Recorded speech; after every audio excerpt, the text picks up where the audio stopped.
In a small village nestled in the heart of France, where the quiet rhythm of life moves at a pace unbothered by the passing years, there lived a man whose name would become synonymous with perseverance, imagination, and an unshakable belief in the power of dreams.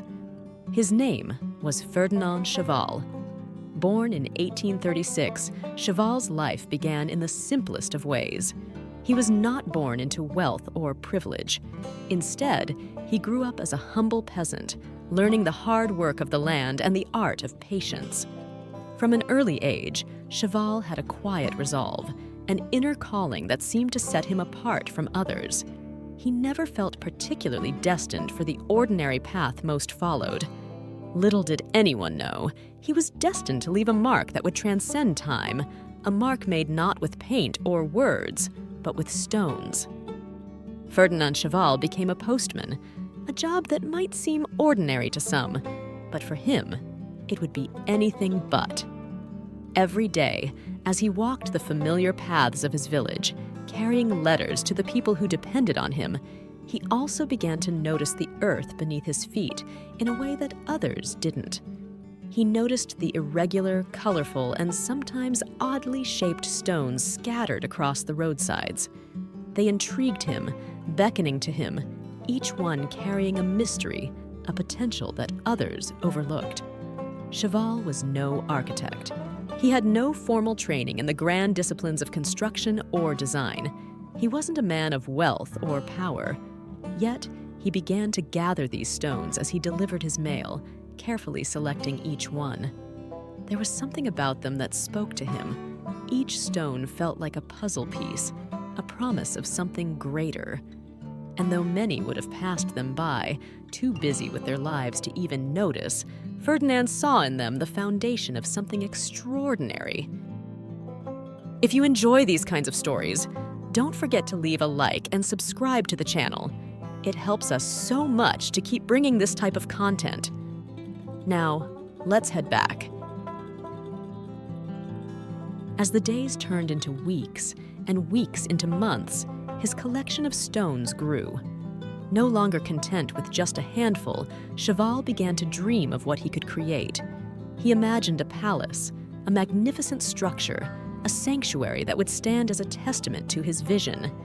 He could see it in his mind, elaborate towers, intricate carvings, bizarre structures that defied logic, yet held a beauty that could only be understood by those who dared to dream.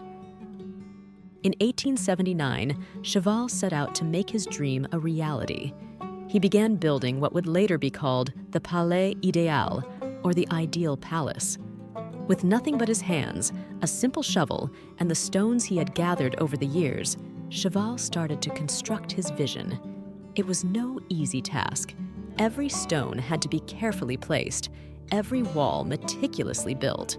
And yet, with each stone he laid, Cheval's conviction grew stronger. This was his life's work, and he would see it through to completion, no matter the cost.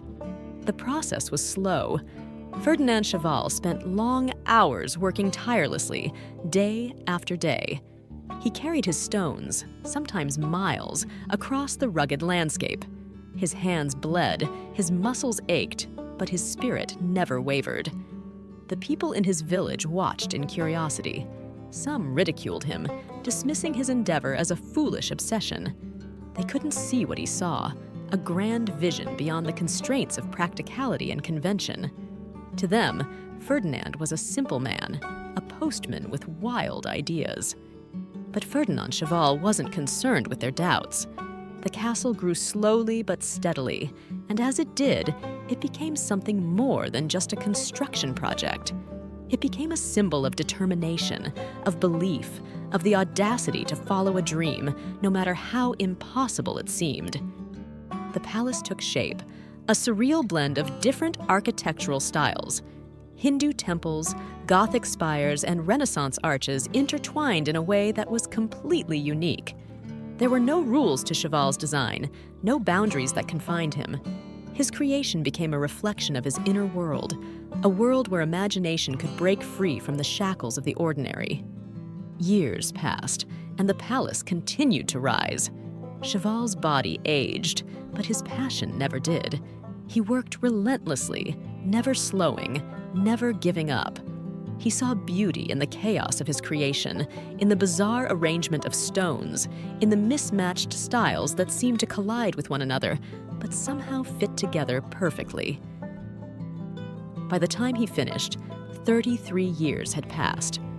In 1912, at the age of 76, Ferdinand Cheval completed his Palais Ideal, a testament to a man who had built not just a structure, but a legacy.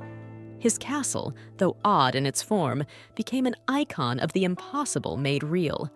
It was a symbol of one man's resolve to prove that with enough determination, even the wildest dreams could be brought to life.